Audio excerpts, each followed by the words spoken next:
lipasuka. Amen. Ile pazia hekalu iliyofunguka. Amen. Sio kwamba upitie kwa mamposa. Amen. Ni kwamba nenda mwenyewe. Unajua kuna kipindi unaweza kujihisi wewe ni bora kuliko watu wengine, lakini kumbe ukawa watu wa kawaida.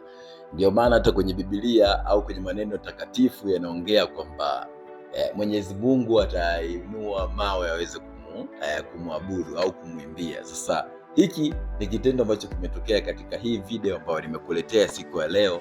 Bwana huyu ni mwanamama ambaye alikuwa tayari yuko arosto, yani yuko unga kabisa, amelewa, lakini vitu ambavyo anaviongea ni vitu ambavyo vimekwenda kuwaibua watu wengi sana kwenye mitandao ya kijamii, lakini pia kwenye comment kusema kwamba inawezekanaje mtu ambaye amelewa anaongea vitu kama hivi, yani vitu vya kumwabudu Mungu, vya kuelimisha watu, vitu makini kabisa. Sasa unajua ni nini ambacho ameweza kukiongea huyu mwanamama, au ni nini ambacho amekwenda kukifanya huyu mwanamama ambaye anatembea sana katika mitandao ya kijamii?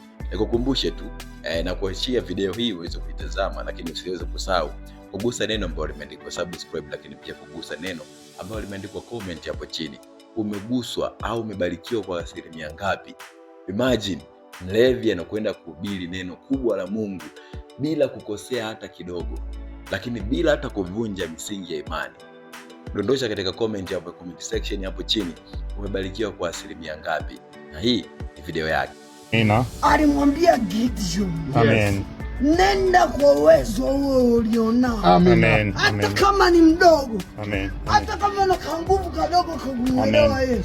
Nenda nako kwamba Baba nakupenda. Amina. Na alipokufa msalabani, pazia hekalu lipasuka. Amen. Ile pazia hekalu iliyofunguka. Amen. Sio kwamba upitie kwa mamposa. Amen. Ni kwamba nenda mwenyewe. Hallelujah. Kaa pembeni kwenye chumba chako. Amen. Yesu sasa nakutaka. Amen. Naamua kutubu dhambi zangu. Amen. Naamua kuyaacha haya maisha ya dhambi. Amen. Unaona?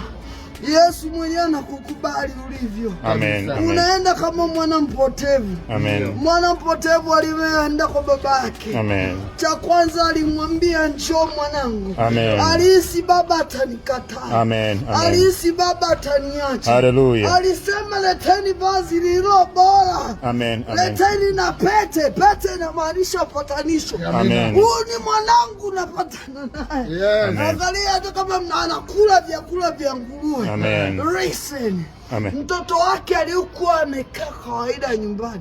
Kauliza baba, mbona hujanifanyia sherehe siku zote? Asa mwanangu alipotea. Sasa hivi amepatikana. Tukirudi kwa Yesu, angalia Yesu anatupenda. Yesu ni kila kitu. Amen. Yesu ni njia.